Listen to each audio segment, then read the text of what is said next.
Hi, and welcome to another Wednesday Wisdom, where we discuss tips and ideas on how you too can build your brand and your business through the use of webinars. Today, we are going to discuss how to encourage ongoing learning post-webinar, because learning should never stop when your webinar does. Now, let's face it, we do webinars in order to build and grow our business. And to be able to do that, we really need to make sure that we encourage connection, we encourage growth, and we really encourage those next steps. So today, I'm going to discuss a few tips and ideas on how you can encourage ongoing growth and learning once your webinar is over. So number one is build your own brand awareness and build your own personal brand. Now, this starts way before your webinar starts, but the purpose of this is to really build trust and to build credibility. Because when we build trust and credibility, it actually encourages our audience to be accountable to us. Now think back to maybe school, when you had a teacher that you really respected and really trusted. That really encouraged you to actually do your homework. And it's a very similar process with your audience. So if we build our brand credibility, then we're able to build trust and really be able to build accountability with our audience. So that's tip number one. Tip number two is all around building anticipation. Again, this starts before you start your webinar. Now, there's a number of ways that we can build anticipation for our audience.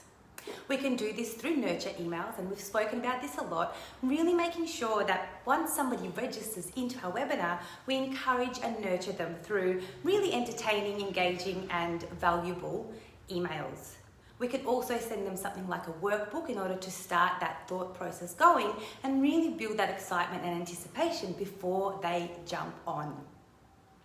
Next, this one is really interesting. It can be really difficult, but it's around encouraging creativity and building that encouragement of creativity into your webinar content. Now think about it, if you've ever been to like an art class and you start the drawing and then the class ends, you're very likely to take that home and finish it. And so if we can start to encourage that creativity during our webinar, the likelihood of the learning happening post-webinar is a lot higher. So really do encourage that creativity. Another thing that people might not necessarily like, but is very valuable, is feedback.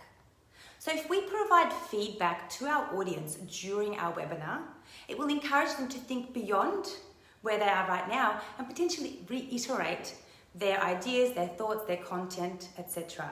And so providing live feedback, one, will build your credibility and make you sound really smart, but two, it will help your audience to start to think beyond where they are now and really iterate and reiterate the information, the content, or whatever it is that they are learning.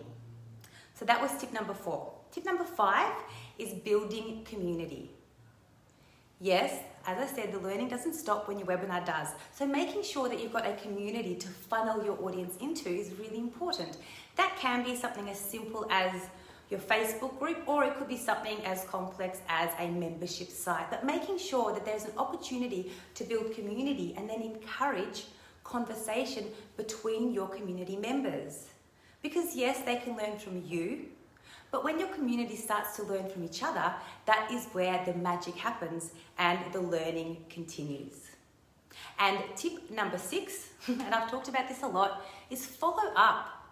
Make sure that you provide the next step, the call to action, the next sales process, whatever that might look like for you within your business, in alignment with the purpose of your webinar.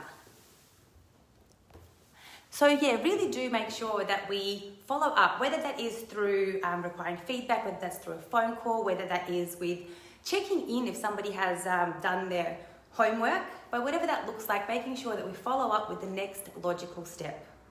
So there you have it. There's some 6 tips for you to be able to encourage learning beyond the webinar, because learning should never stop when your webinar does. And if we do this, we will be able to build our brand and build our business through running ongoing successful webinars. So back to those tips. Number 1 is to raise your brand awareness. Number 2 is to build the anticipation before the webinar. Number 3 is encourage creativity. Number 4 is provide feedback. Make sure you sound smart, but also make sure that your audience has something they can learn from you. Number 5 is community. Funnel people into community. And finally, follow up. Because if we don't follow up, we leave 80% of our business in the room. So there you have it. Thank you so much for tuning in to another Wednesday Wisdom, where we share tips and ideas on how you too can build your brand and your business through webinars. As always, if you've liked this, please like this, share this, and give me some feedback with your comments. Thanks so much, and remember, you were born to influence your industry. Bye.